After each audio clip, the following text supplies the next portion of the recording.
If you've been scrolling through endless listings, watching endless YouTube comparisons, and still feel that knot in your stomach wondering whether a tiny powerhouse is actually worth the price tag, you're not alone. Most people who sit at a desk and want a serious gaming rig without a full tower end up stuck between the fear of buying a glorified stick PC and the dread of committing to a bulky desktop they can barely fit in a closet. This review is here to clear that up. Link is in the description if you want to check the product details on Amazon. The msecore mini gaming PC tries to squeeze a full-blown desktop experience into a footprint that's roughly the size of a small pizza box, 210mm square and 47mm tall. On paper it's got an Intel Core i9-9900KF, 64GB of DDR4 RAM, a 1TB NVMe SSD, and an RTX 3050 with 6GB of GDDR6. It even throws in Wi-Fi 6, a Type-C port, HDMI, DisplayPort, and Windows 11 Pro right out of the box. That sounds like a lot, but the real question is how those pieces behave when you actually sit down to game, edit video, or stream. First, let's talk about who this little machine is built for. If you live in a small apartment, a dorm room, or you just hate the idea of a tower taking over half of your floor space, the msecore is a natural fit. It's also a good match for people who need a second PC for a home office that can double as a weekend gaming station. The compact chassis means you can slide it under a monitor or mount it behind a TV without the usual clutter of cables and vents. For esports enthusiasts who play titles like Valorant, CS:GO, or Rocket League at 1080p high refresh rates, the RTX 3050 is more than capable of delivering smooth frame rates. The i9-9900KF, despite being a few generations old, still holds its own in single-core performance, which is the sweet spot for most competitive shooters. Now, who should walk away?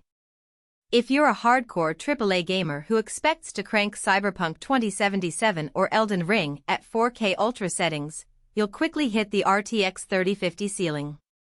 The card is designed for 1080p 1440p gaming, not for max-out resolutions. Likewise, if you're planning to future-proof your rig for the next 3 years of VR or 8K content creation, you'll probably feel constrained. The mini form factor also limits the ability to upgrade the GPU later. You're essentially stuck with the 3050 for the life of the machine. Finally, if you're a DIY hobbyist who loves swapping out parts and hand-cooling each component, the sealed chassis will feel restrictive. Let's walk through a typical day with this PC. You power it up, and Windows 11 Pro boots in under 10 seconds thanks to the 1TB NVMe drive. The first thing you notice is the lack of a noisy startup fan whine that you get with many small PCs. The internal cooling system is surprisingly quiet for a machine packed with an i9 and a mid-range GPU. That quietness holds up during longer sessions. A 30-minute Fortnite match runs at about 70°C on the CPU and 68°C on the GPU, which is well within safe limits. The heat is managed by a dual-fan design that pulls air from the bottom and exhausts it out the rear. It's not a silent operation, but you won't need earplugs unless you're sitting right on top of it. When you switch to a creative workflow, the 64GB of RAM becomes a real advantage. I ran Adobe Premiere Pro on a 1080p project with multiple video tracks and a few effects, and the timeline scrubbing was buttery smooth. Rendering a 5-minute video clip took roughly the same time as a mid-range desktop with comparable specs.